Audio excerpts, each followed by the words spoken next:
With your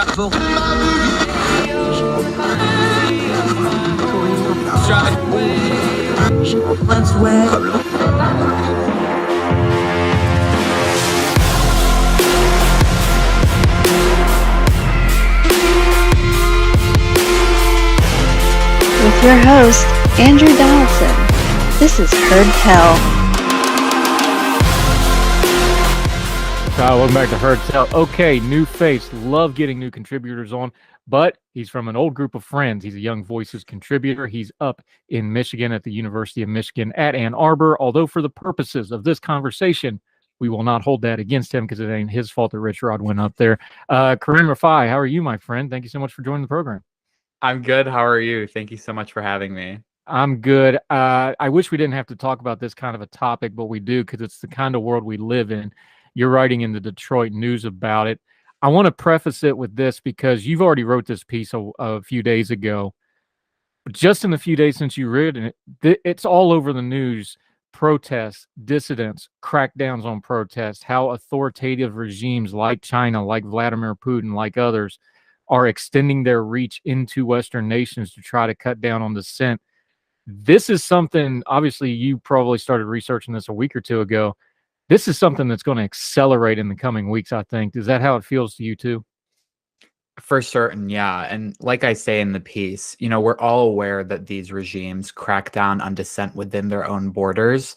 But I really wanted to call attention to kind of this growing phenomenon of what Drew, the guy I interviewed, and I call the export of repression abroad.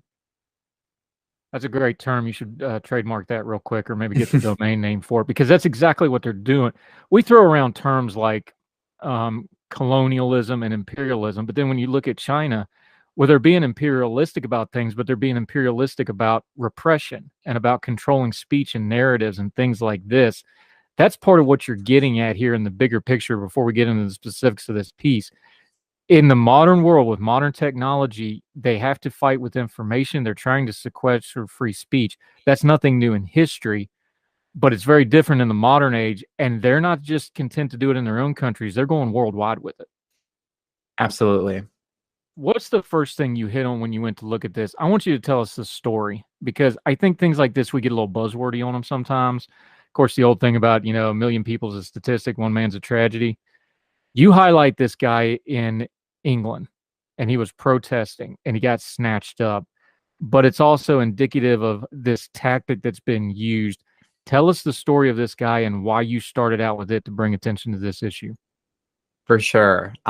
So his name is Drew Pavlou. He is an Australian pro-democracy activist. He's made headlines for a couple of years now. Famously, he was removed from Wimbledon after holding up a sign, I believe, that said, "Where is Peng Shuai?" That famous Chinese tennis player who lodged sexual assault allegations at a top CCP official. So he's been in the public eye for a while now, and I've gotten to know him recently pretty intimately. And a few months ago now, or a couple of weeks ago, he was protesting in front of the Chinese embassy in London. And essentially what happened was a fake bomb threat under his name was emailed to the embassy. The embassy called the police. He was arrested. He was in, jail for 24 hours, like no access to consular assistance. He was in a whole bunch of legal trouble. The authorities were not, believing his story that this was a fake threat. He was essentially trapped in London for almost a month because of court dates. He was told, if he left the country, he may be arrested. And all of this just sparking from him standing outside an embassy with a couple of flags, ended up with him being arrested for threatening to commit a terroristic act.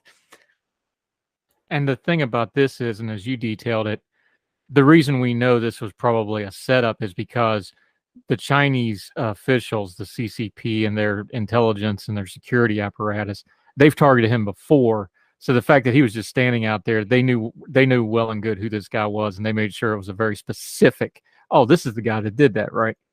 Absolutely. And the exact same thing happened to him again this week in Australia, another fake bomb threat under his name. But now finally, authorities have caught on that this is, a targeted campaign against him. So he's not facing really any legal trouble from what I know now. But yeah, it just continues. The thing about this is almost like the swatting tactic we've seen in American domestic politics. But on an international level, this has extreme consequences. Like you said, he's an Australian, so he's a Commonwealth guy. He should be able to travel. This could prevent him from traveling. This is very much a way of trying to tap down dissent, because the reason they go after a high-profile dissenter like him is because if you can get him, then the rest are quiet. We just had on our program talking about Hong Kong with Francis Wei, and then they're like, look, when they took out the top 50 or 60 organizers, all the protests in Hong Kong stopped. This is a pattern. This is something the Chinese Communist Party has down to a science. They know what they're doing this, and the pattern is something we should see to see how it's reaching out worldwide, and you touch on that. Absolutely. Like you mentioned with Hong Kong, diaspora communities have been targeted for a really long time now. Uyghurs, Hong Kongers, Taiwanese people, especially on college campuses too. There's, the CSSA, which is the Chinese Student Scholars Association, which, there's a bunch of accusations that the Chinese government uses that organization on campuses to spy on dissent from students. So Drew kind of also drew that to my attention as well, that a lot of the diaspora communities in the UK and in Australia have been constant targets by the CCP, even once they've left China's borders. And what does he say when you talk to him? Again, put a personal face on this, because we understand the geopolitics of it. We understand the human rights issue part of it. Well, most people that are functional adults that aren't wicked understand it. There's some people in the world that don't. When you're talking to him, what comes across? Like, what drives people to keep dissenting like this? Is it the people he knows personally? Is it just the wrongness of it? When you're talking to somebody like that one-on-one, not through a news story, not through a written piece, not through propaganda videos and YouTube, both for and against, what is it that comes across? Yeah, like you mentioned, he's made a lot of close connections with people from those diaspora communities. And when you talk to them and you hear their stories, it's impossible not to empathize. As a Syrian too, like, I'm a part of a diaspora community from an authoritarian country. And when I tell my story to people who are not Syrian, I see that kind of empathy in Drew as well, even though he's not Chinese and he's, from Australia, born and raised, from what I know. You can just really tell he has a lot of empathy, and he's heard a lot of personal stories from, Tibetans and Uyghurs, etc. Let me ask you about that, because, Syria and Assad and Russia and ISIS, that was just a brutal mix of basically all the world's worst actors converging, and the Syrian people ended up paying a heavy, heavy price, a massive price in death in wiped out cities. We'll probably never know the actual death toll. When you're talking to somebody who maybe doesn't follow politics, especially world politics, and doesn't even know something like that even exists, how's it hit you? Do you feel do you just not want to talk about it? Do you feel a responsibility as somebody in a diaspora community of, I need to explain to them why this is so important? Talk about that, because I've talked to so many people in these kind of communities. We've had them on the show before, and they all talk about it. It's like, this isn't really what I want, but I feel a burden about this sort of thing. I feel like I'm representative of it. How do you carry that burden, and do you feel it? I definitely feel like I have an obligation to speak up for people in Syria who never had the chance to, especially for my family as well. They've gone through a lot. And, I was privileged enough to be born in the United States. So it's kind of like a survivor's guilt kind of thing. If my parents didn't choose to immigrate here, I probably would have been born in Aleppo, and who knows where I would be right now. So it does kind of come out of not only a feeling of obligation, but I want to share my story and the story of other Syrians and what they've gone through, because, my ultimate goal is to make sure that what happened in Syria doesn't happen ever again anywhere else.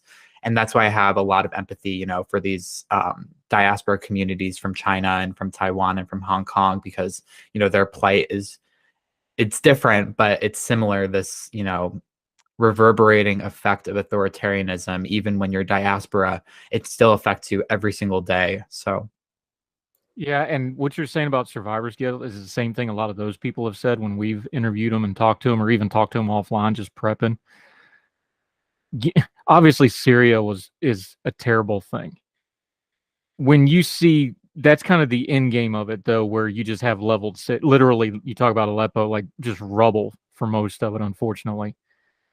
Talk about, for somebody who just can't draw the line, no matter how you explain it to them, is like the reason you have to stand up to a bomb threat in London, the reason you have to stand up to Putin in Ukraine before it gets to that shooting war, before you get to tens of thousands of dead, before you get to a level cities, this quieting of dissent is how that starts.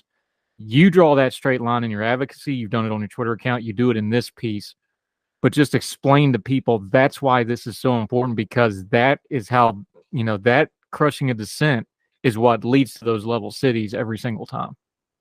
absolutely, yeah. It's not always the most attractive and appealing thing to, call out foreign human rights abuse when it's not trendy. You know what I mean? So Ukrainian activists have been talking about Ukraine since the annexation of Crimea, and they've been largely ignored. They've been warning us about Putin for years. Syrian activists, the exact same thing. We've been warning about Russia for years, largely ignored. And until Russia actually mobilizes a full invasion of a European country is when it becomes trendy and sexy to talk about, oh, Russia is so bad, we need to do something about Russia, et cetera, when in reality, if we had jumped to action like we should have years ago, we wouldn't be at the place where we are today, with entire cities in Ukraine and Syria being leveled and thousands, tens of thousands of people being dead. Yeah. Unfortunately, you're correct. Kareem Rafai joining us on Heard Tell. We're going to take a quick commercial break. We come back. There's more in this piece. He talks about Iran. We're going to talk some more about China. We're going to talk some more about dissidents and Russia. All three of those heavily in the news cycle right now. We're going to work through them with our friend Raheem Jig, Young Voices contributor. Great conversation, deep conversation, but an important one to have. Heard Tell continues right after this.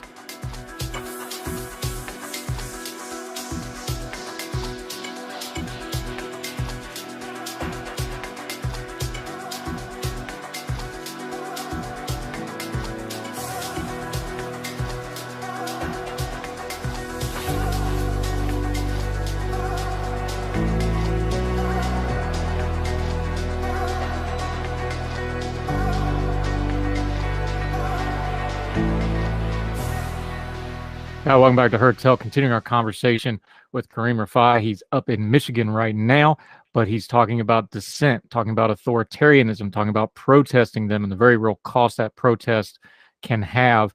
On that vein, we've got it right in the news right now as we're speaking, really, in Iran.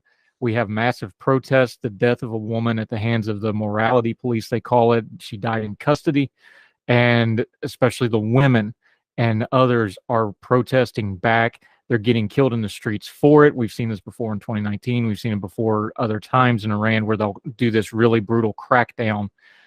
When you're talking about dissent and how important it is and protesting, how's it hit when you see something like this? Because, let's be honest here. Sometimes protesting gets a little performative, and there's actually a protesting industry. But when you see this kind of bravery, women ripping off their hijabs and cutting their hair in public and this sort of thing, boy, that really hits home on how important this stuff is to me. How's it hit with you, though? Absolutely. Absolutely. I mean, they are the peak of bravery. People standing up in regimes as repressive as Iran's and, openly flouting, the most repressive laws. It really is inspiring. And that's why in this article, I talked to Drew specifically about Iran and the silencing of dissent in Iran and abroad.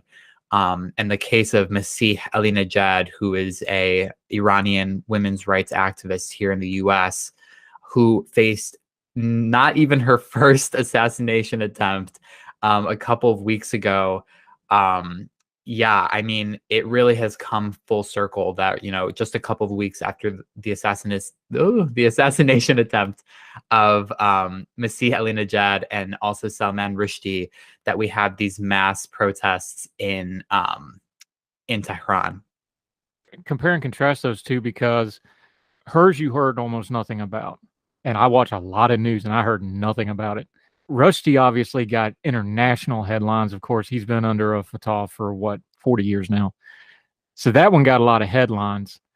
Why do you think certain ones of those hit the headlines and certain one of them don't? Now, also, Rushdie's was on video, so that's part of it, to be fair. And he's a much higher profile. But the core problem, what the Iranian regime was trying to do there, it's the same thing, isn't it? Exactly. So it doesn't matter how high of a profile the person is. We need to be paying attention to every act of Iranian-sponsored terror on our soil, whether it be a famous author like Rushdie or a prominent activist like Masih Alinejad. We need to be paying attention to Iran's actions on our own soil. It's a violation of our sovereignty. It's a violation of our freedoms. And it's honestly egregious that an Iranian American activist, she, I believe, is an American citizen, is at threat of being gunned down in her own home in New York because she said something negative about a regime thousands of miles away. Now, to come back to China for a minute, we know Vladimir Putin has executed and tried to assassinate people through various poisonings and other matters. We know the Iranians have been doing it for decades. The Chinese are more subtle about this, but it's no less wicked and evil what they're trying to do with dissent. Their methods are different. Like, Russia invaded Ukraine. China's trying to do this, economically and influence-wise. They don't really want a shooting war. They because it's bad for business. But the spirit of authoritarianism, the same problem, the same human rights issues, it's all there. It's just wearing a different coat and using a different method, isn't it? Absolutely. You're right. It's a lot more covert on the end of China. I think the bomb threat, the faux bomb threat in the case of Drew Pavlou is, one of the more open flouting of their anti-democratic activities abroad. But like I talked to Drew, most of their action is covert. So they have, people on college campuses reporting to them about Chinese students who are, talking about Tiananmen Square or criticizing the CCP. They have professors we've seen in the past few years that are conducting academic espionage. They're a lot more covert about it. They're not like Iran sending assassins to people's doors in New York City. Now, you talked about talking to Drew about his struggle. You also talked to a Chinese Australian dissident, Vicky. I'll let you pronounce the name because I'll butcher it too, who's been the subject of Chinese state media smear campaign and serial harassment. I got to imagine, although the case is different and the methods are a little different, boy, it sure sounds like a lot of the same things because the way you harass and crush dissent is pretty universal, isn't it? Tell us about her story like you did with Drew. Put a human face on that one. I didn't speak with Vicky, but Drew is a close friend of hers. She's a pretty prominent anti-CCP activist who has been relentlessly harassed by agents of the CCP, her personal text messages being publicized on Chinese social media, her personal devices being hacked, just systematic harassment. There's no other way to describe it. I can't even imagine being in the situation that she's been in. But yeah, her story is just one of many that Drew shared with me of Chinese diaspora communities and Chinese dissidents being relentlessly targeted by the CCP apparatus abroad. Yeah, you also made a point to kind of draw these desperate threads together. The wannabe assassins of Rushdie and Alinejad, they're going to be brought to justice because they were caught. They were literally caught in the act. But when it's the CCP calling in a bomb threat, when it's them crushing dissent, when it's them using things like diplomatic immunity to cover their actions in foreign countries, we're not going to get a quick, clean justice in that way. So how do you fight back against it? Absolutely. And I draw this, I draw attention to that in the piece because we need to start holding these regimes accountable for crimes they're committing essentially on our soil and against our own citizens.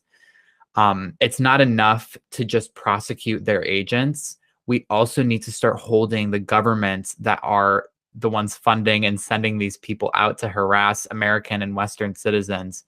That needs to be something that we peg to our diplomacy. How are we going to negotiate deals with someone like, Raisi in Iran when he's sending assassins to kill random American citizens. It's absurd. Yeah, and the reason we don't do that is because, Iran is obviously a player in the Middle East trying to always keep that delicate balance going. We know the issues with them in Israel. We know the issues with them and the Saudis. It's a complicated thing. So that balance buys them a lot of their human rights violations. China buys theirs economically. People are afraid to upset. They want to do business with China, so they buy theirs economically. You just mentioned the president of Iran. We just had the incident in New York City. Christina Amanpour, the well-known reporter, refused to wear a headscarf to interview, and he stormed off mad and refused to do it, basically, or his staff did. That doesn't sound like a big protest compared to the economic stuff and the human rights stuff and peace in the Middle East. But what you're saying, little things like that publicly to leaders that make them lose face, which is something they do care about, I think that does matter. How does it land with you, though? Absolutely. I'm more enthusiastic than anyone to see the now mainstreamed upheaval against the Iranian government right now in the US. And I hope it lasts because we can't go weak. There's no more time for weakness. Too many people have died at the hands of the Iranian regime for us to take a step back and give them a boatload of concessions. So seeing this mainstreamed upheaval against not only Raisi, but the government of Iran over what's been going on in the past week, it's really great to see. Kareem Rafai joining us. Now, you've gotten to talk to dissidents like Drew. You've got a little bit of a network. You're from a diaspora community. Not everybody listening to that has those kind of connections. What can someone do to affect it just in their social media, in their conversations, in the discourse, in the way they talk about these things? Just kind of the average person who, doesn't have political connections and maybe doesn't think they have a dog in the fight other than maybe they do care about freedom. Tell them a few things they can do that actually affect change here. Is it in the way they talk? Is it following and platforming and echoing the dissidents that do get their message out? Give the normal folks a thing or two they can do, like on their social media, that would actually do some good here and not just yelling at the TV about how wrong it all is. Yeah, that's a great question. I think the number one thing that someone who is not intimately connected to these issues can do is to fight the apathy. And the way that you fight apathy is continuing to talk about the human rights abuses that are happening, continuing to platform dissidents and the people who actually are being intimately affected by these anti-democratic actors, and fighting against the kind of everyday apathy of, well, that's thousands of miles away, it doesn't affect me, because in reality, it does. Every time you go to the pump, and the price is above $4, you can point to, the instability that's been caused by Russia. It's an everyday thing. It's for everyone. So you may think that you don't have a dog in the fight, but in the end, you do. You may not be as intimately connected as someone, in Kiev or someone in Aleppo or someone in a diaspora community, but you are being affected by the actions of these regimes every single day. And you should be putting an effort to making sure other people know that too. Yeah, that's really well put, my friend. Kareem Rafai joining us. We're going to have you back because these issues are universal. They're not going away. They look like they're accelerating in a lot of ways. But I also take some hope here because I think the reason some of this is accelerating is because I think some of these regimes are legitimately scared, especially Putin, especially the Iranian regime. China's not going anywhere, but they obviously have a long-term plan that they worry about it. So we have to have hope because if they're worried, that means that there's hope. Till we get you back, though, let folks know where they can follow you. We're going to link to this piece. It's a great piece. There's a lot of links inside the piece. Make sure you read those as well. Read it for yourself. Share it with folks. Make up your own mind. We'll link to that in the show notes. Let folks know where they can follow you and what you have going on until they see you the next time we get you on Heard Tell. I'm at Kareem Rafai on Twitter and Instagram. That's Kareem, like the basketball player, Rifai. Great information today. Important topic. Really enjoyed having you. We will have you back. Thank you so much for the time, my friend. Thank you so much for having me. Yes, sir.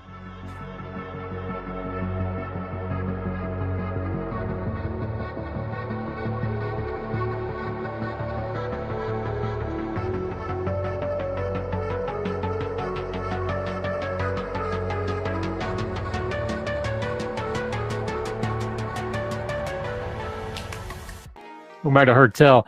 Grace is joining us. Francis is joining us. They're both from the Dissident Project.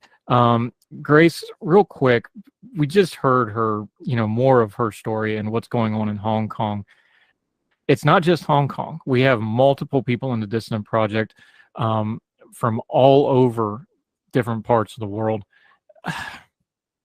The theme that goes across all of these, whether it's Venezuela, whether it's Hong Kong, whether it's North Korea, authoritative dictatorships who need power and they have to crush dissent and they have to crush other people's freedoms to keep that power.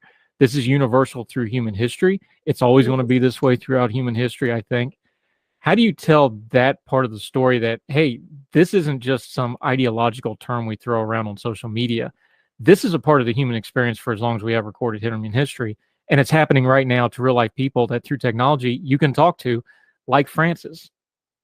Yeah, absolutely. I think in addition to, the dissidents telling their personal stories, which is an incredibly important part of this, they also talk about the technical details of how these authoritarian governments begin, how they take over, how socialism leads to communism, the economic implications of these systems for the citizens of their home countries. And so it's not just that they're telling their personal stories, but they really are reaching back into history and talking about how these things happen, how people groups become oppressed, how countries fall into authoritarian rule. And Francis, we know the history of how Hong Kong fell under authoritative rule. We know, it was British. Now the Chinese have control of it. What's the future? And I don't want to be bleak about it, but the Communist Chinese Party is very ingrained. They're not going anywhere anytime soon. What's the immediate future of Hong Kong? Are they going to get even more freedoms taken away? What's the status right now today? Because like we mentioned before, the Western media has kind of stopped covering it, unfortunately, since probably the 2019 where we had those visual things. What's been going on since then, and what do you anticipate in the near future? Well, as I said, on a civil activity level, there's none. There's no protest going on in the streets. But then I also want to mention that I think there are still resistance among the people. You can't shut people's mouth like all of a sudden and erase their memories. I think that's something we can hold hope on. And when there is such a huge oppression that exists in the city, that's when arts start to evolve, and that's when creation starts to come out, and we see many people start to pay more attention to local arts and local music, and just everything that's coming out from Hong Kong, because they know that's what our national identity is contained to. And they start to embrace more about the local culture, and that's how they practice and how they really live their identity out as a Hong Konger. So you see there are a lot of different art, different special, unique things that comes out from the city, and our part in Exile is to promote about it and to amplify that. Because the people in Hong Kong, they do not get as much exposure and attention as they have before. And I think even now, like within arts, you can see people's voice they are continuing to speak up and to say the values they want to embrace. So when you look at little things and basically things that comes out from the city, it's just amazing. And I think that's the thing that we can look forward to. And who knows, like I think back in 2014, I didn't imagine that something as big as massive as the 2019 movement would happen. So perhaps we can have hope that in the future something like that could happen, even and something even bigger. We don't know. And I can only tell you that for people like us outside, we have the responsibility to amplify their voice and to continue to bring attention to them. And that's why I'm with the Dissident Project, because I want to tell the story of Hong Kong, basically.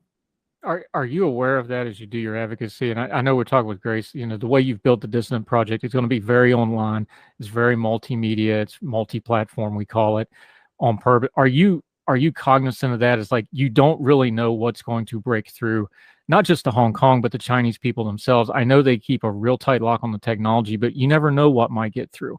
And you never know who might get to see it. And that little sliver, like for example, when Speaker Pelosi went to Taiwan and the CCP just absolutely freaked out, we kind of say it's like, it's not just that they're free. That scares them to death because somebody might see that and they might see somebody that's free and they might see a country that's free and something. Are you really cognizant of that? It's like every time I do this, every time I make a YouTube video, every time I do an interview, you just never know what might slide through and inspire that one more person. Yeah. Absolutely. Like they would send millions of people online, like robots, to comment under a video and to basically create a huge backlash online against your video or anything that you do. And that's when oh, this is something they care about and they're scared of. And so we would do that more. I can, a lot of times sanctions does help. Sometimes when they're trying to do evil things and little things and they thought no one is going to pay attention to, and we reveal that truth, they are scared too. So we'll just continue to do that more often, Yeah, I've had a few run-ins with those state-sponsored tag Twitter accounts once or twice because I don't care. I say what I think of them, and they know exactly where I stand on that. Grace, you have to know that, though, when you put this project together, they are the CP propaganda online. It's very active. There's a lot of bots out there. They have a lot of malicious stuff out there. You got to be aware of that when you put this project together. It's like, this isn't just going to be us talking to kids. This is a worldwide audience, and there's some really bad people that's going to be watching us and not liking what we're doing too, right? Oh, yeah. Yes, we're very aware.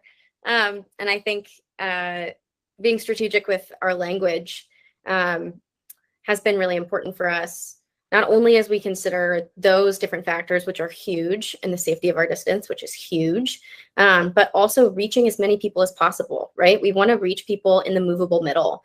We want to talk about human rights abuses. We want to talk about liberty. We want to use language that will be as accessible as possible for as many people as possible. So we're being very cognizant of all of those different factors.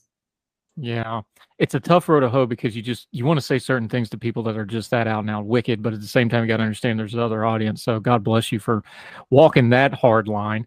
We're going to take one more quick break. We come back. We're going to kind of wrap this up a little bit more about the Dissident Project. We're going to talk about those kids they're going to be talking to in the schools, the reactions, what it's like to talk to them, what it brings up in the people that do it. Because sometimes we just see the people standing in front of the room and you need to know what it feels like to stand up there. I've had to do that a little bit myself sometimes. More with Grace, more with Francis, as we continue Heard Tell right after this.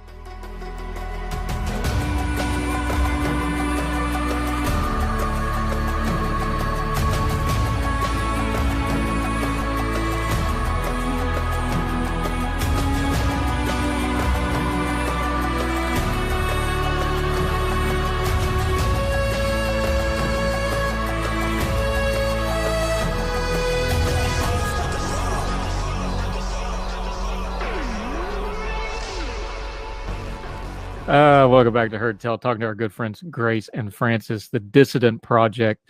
Francis, when you go to something like a school or even like a college or something like this, and you have that room full of people and they're just staring at you, you know you've got a message that matters. You know this is life and death stuff to the people of Hong Kong. What goes through your mind in that minute before you kind of get into your routine and the things you normally say, and you just got all those people staring at you, and do you feel the weight of it? Does it hit you like, oh, what am I doing here? This is not exactly what my life plan was? Well, I would say all the activists or dissidents that come out from our country did not imagine that we were living the life that we're living right now. That's one thing. I have my own dream, and that's not something related to politics, obviously. And I didn't imagine myself would be standing in front of the classroom and talking to a bunch of students about Hong Kong. And but that's what I have to do, right? And so I remind myself what I'm here for, not just for my people. It's not like I am a great leader that it's like living a life against my will.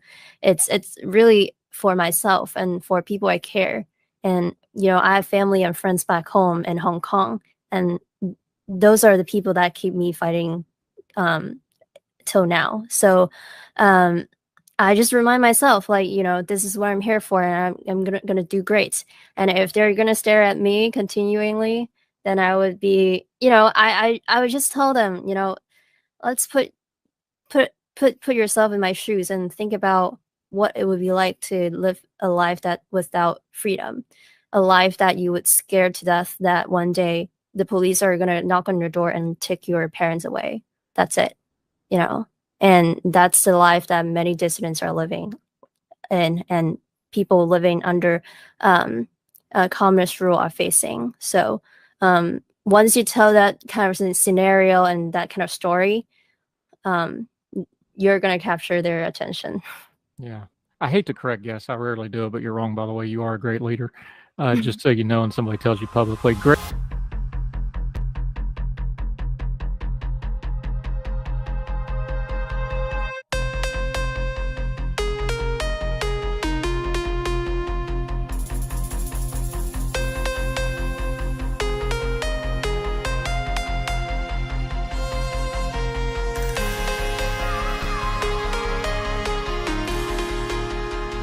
Welcome back to Heard Tell. Okay, we got Daniel Chan Contreras. We're talking the immigrant. I don't even know what we need an overarching term for this, because we have the Martha Vineyard part, we got the bus part, we got the Vice President House part, we got the New York part, the DC part. Isn't that part of the problem, though, is because this thing unthreads so many different ways, and the stunts become the thing, and then that's all anybody ever talks about. And now they're, here in another day or two, everybody will forget about it and move on. Like you said, though, this is a constant problem. Yeah, it is. According to Border Patrol, 50,499 encounters were from Venezuelans in fiscal year 21, 155,553 this fiscal year, which hasn't ended. And we already have approximately 300,000 Venezuelans who have requested temporary protected status. It is an ongoing problem, and it's an ongoing problem that has been caused by the Venezuelan the political situation back home, back in Venezuela. And this is something, by the way, which I think, Andrew, is really important to point out here. And one of the things that really concerns me is the way Republicans have been framing the issue of Venezuelans. Because, of course, since these stunts are made to highlight the problem of the border, which is a disaster, and of course to highlight hypocrisy of Democrat majors and all that, which I understand, it's a political ploy that's fair in many points. The problem here is that Republicans are now confounding the Venezuelan issue with illegal immigrants, right? After years of they saying, oh, the Venezuelan situation is so bad, communism is so bad, socialism is so bad, this is what socialism causes to a country, it destroys the country, and the Venezuelan people are now suffering from it. And that was all good or great, and actually was true and empathetic. And they say the same thing about Cubans. Cubans are not refugees, are not illegal immigrants or refugees because they're escaping a communist dictatorship. Oh, but the Venezuelans who are also being ruled by a similar dictatorship, they are illegal immigrants just because, of course, the ploy requires them to be illegal immigrants, right? So that's what actually concerns me quite a lot, that the Republican Party, who has been quite consistent on the way that characterized the Venezuelan crisis, now in these moments, because, of course, the political necessities dictate in that way, they changed a little bit the tune. It's like, oh, Venezuelans are no longer like kind of victims of communism. They're more another illegal immigrants are coming to the country. That's something that I consider it's worrisome as a Venezuelan and as a conservative as well. Here's the thing. Let's be adults here. When whoever planned this and I know DeSantis and Governor Abbott and Governor DeSantis, they're getting the flack because these are their programs. They didn't handpick these folks. Somebody in their chain of command and their staffs did this. Somebody purposefully said, let's get the Venezuelans for this. They did that purposefully. They didn't get, folks from any other country. They didn't use Mexicans. They didn't use any other group. I know it's speculation. I don't think that's accidental. It can't be accidental of all the folks down there. They know the asylum process is more legally fraught. They know it's more complicated. They know that the situation of these folks is a little different. Why did they pick the Venezuelan folks for this, do you think? Because it's happened more than once now, so it's not accidental. Yeah, it's happening a while. I mean, actually, the majority of people being bussed around, it's not like only Martha's Vineyard or the vice president's home. It's like majority of them are Venezuelans. I wouldn't know, as you said, it's speculative. I don't know the inner and outs and like the process it works, but my working theory is basically most Venezuelans who cross the border immediately ask for asylum. I mean, they cross the border and immediately ask for asylum because that's the way that migratory flow is working, right? So when you ask for asylum, of course, you have to report to government, basically, right? You have to report to border agents, you have to report to immigration officers in some ways. That makes the Venezuelan pool of migrants or refugees easier to detect, basically, than those from other countries that don't try to claim asylum and try to actually go into the country without being caught by immigration officers. That's what I think, first one. And the second one, of course, as you said, the situation is quite fraught. Venezuelans, we are very new with this, trying to get this, of crossing the border. This is not a history of Venezuelan crossing the U.S. border. So, of course, people who come here can be easily dissuaded to try to go and pick a bus. Maybe it works for them, actually. Maybe they want to go to New York, whatever. The situation is fraught. A lot of them probably don't know a lot of English. And, it's a bit easier to get them to agree. Probably a lot of them do agree and just want to go further north. And like they say, okay, I'll pick the free ride. So I think it's a combination of both factors. One, that the Venezuelan pool is easier to detect. That's my working theory. I don't know if it's true. I don't know if it's not true. It's just completely speculative. And the second one is, of course, the situation is a little bit more fraud. A lot of Venezuelans, it's the first time they're doing come to the United States. They don't have a lot of people who are trying to, it's just not a history, right, of Venezuelans trying to cross into the United States through the Rio Grande. So it's easier for them to believe anything, really, what they told.